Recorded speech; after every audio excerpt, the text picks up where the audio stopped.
Hey everyone, this is Alyssa Zeno and CARLAIH SPARROW. We decided to do our 2024 PBL project on nutrition. We titled this project Nutritional Biology, the Importance of a Balanced Diet. For our background research, we decided to answer the question, how does nutrition relate to biology? Nutrition is the process of taking in food and converting it into energy and other vital nutrients required for life.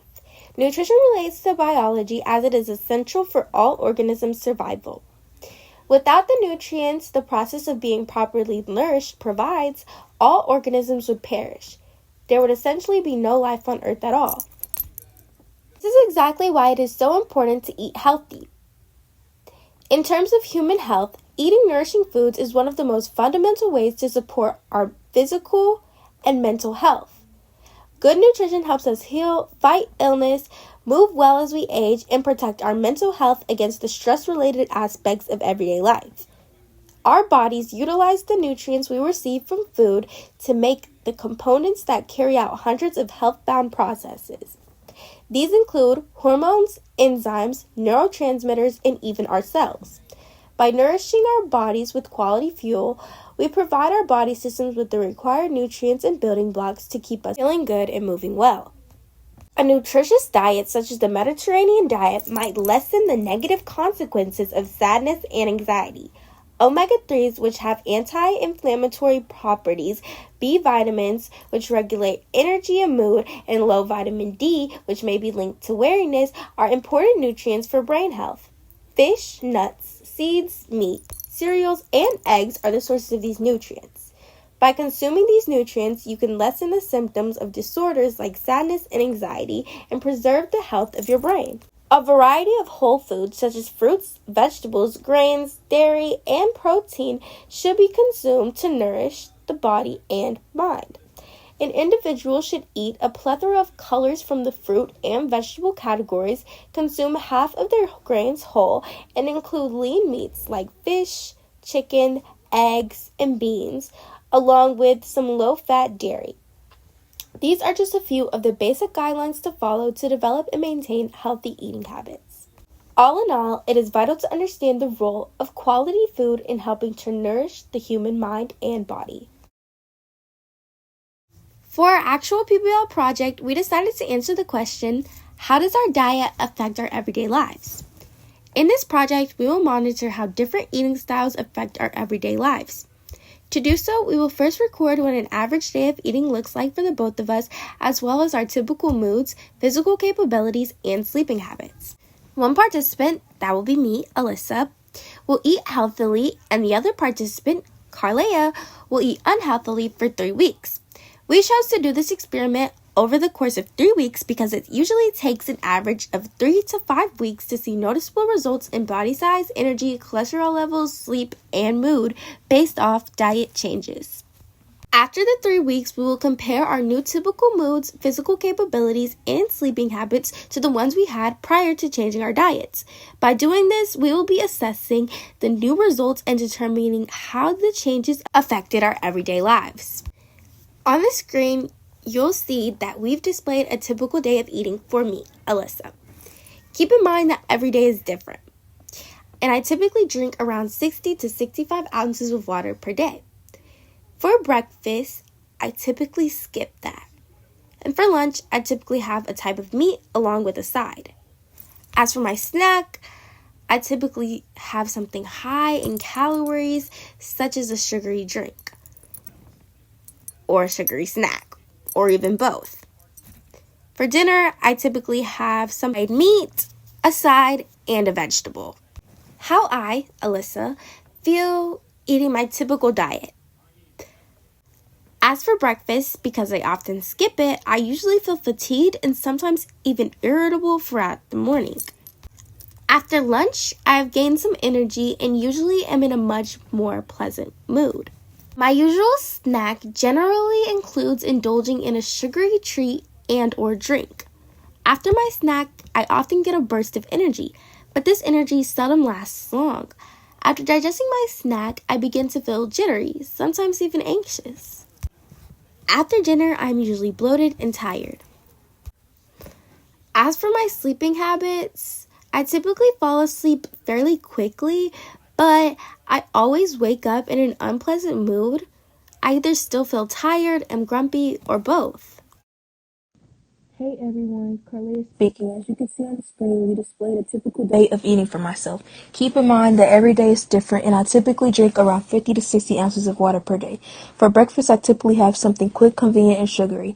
For lunch, I typically have a small entree with a sugary snack. As for my snack, I typically have something small along with an energy drink. And as for dinner, I typically have fried meat with a side. How I feel eating my typical diet. After eating something sugary for breakfast, I typically feel less tired, but after a while, I begin to experience a slump in energy. After eating a small portion of food with somewhat sugary snack, I feel pretty stable and satisfied, never full, tired, or too energetic. After my snack, I feel much more alert, concentrated, and energized. After eating fried foods for dinner, I usually feel full and somewhat bloated. As for my sleeping habits, it usually takes me a few minutes to go to sleep, typically within 50 to 20 minutes, and I usually wake up pretty decently, not too tired or too grouchy. Okay, back to me, Alyssa. We will now be discussing the actual project. As mentioned before, during this project, I ate healthily for 3 weeks while CARLAIH ate unhealthily. So let's take a look at a typical day of eating for myself during the project. As you can see on the screen, we've displayed what a typical day of eating looks like for me during this project. For breakfast, I typically had something light with protein. For lunch, I typically had an entree with greens and grilled meat. As for my snack, I typically had fruit with sugar or a sugary topping. And for dinner, I typically had grilled meat, a side, and a green vegetable. Now let's discuss my results from eating healthily for 3 weeks. After breakfast, I felt more alert, happy, and sociable. After lunch, I felt pretty energetic and concentrated. After my snack, I felt full but never bloated or tired. And after dinner, I always felt somewhat tired and full. As for my sleeping habits, throughout the course of this experiment, I feel like I slept pretty well. Unlike before, I was able to very easily wake up, and upon doing so, I felt very energized, was in a good mood, and overall was just ready to start the day. It's CARLAIH speaking again. As you can see on the screen, we displayed a typical day of eating for myself, but this time it's the unhealthier version. Keep in mind that every day was slightly different, but the meals throughout the 3 weeks general looked at quite similar to the following. Also in this experiment, I drank about 40 ounces of water per day. During this experiment, I typically had something sugary for breakfast. For lunch, I typically had an entree with a side of something fried. As for my snack, I typically had something sweet and high in calories. And for dinner, I typically had fast food along with a soda. Now let's discuss my results from eating unhealthy for 3 weeks. After eating something sugary upon waking up, I typically felt less tired. But after a while, I noticed that I began to experience a slump in energy. After lunch, I typically felt full, sometimes even bloated. After my snack, I feel more energetic but also somewhat anxious. After dinner, I felt pretty tired but not quite full. During the course of this project, I felt like I slept pretty badly. Even though I was tired, I often took around 30 minutes to fall asleep and was very grouchy upon waking up. In conclusion, the 3-week project where one of us ate healthily while the other ate unhealthily provided valuable insights into the impact of food choices on overall well-being. Through this experiment, it became evident that consuming fried foods and sugary treats can have detrimental effects on both mental and physical health. These foods can lead to feelings of lethargy, mood swings, and disrupted sleep patterns. On the other hand, opting for a healthier diet rich in fruits, vegetables, whole grains, and lean proteins showcase numerous benefits. By making healthier choices, we experienced increased energy levels, improved focus, and better overall health.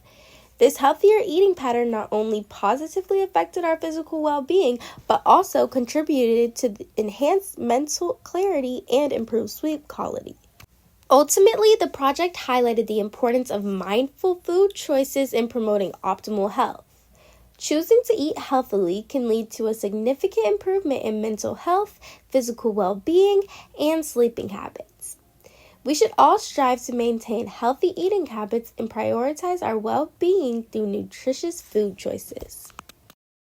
For our ELA component, we decided to write an argumentative essay. We titled this essay, Yes, Your Diet Does Affect Your Mental Health. Here's how.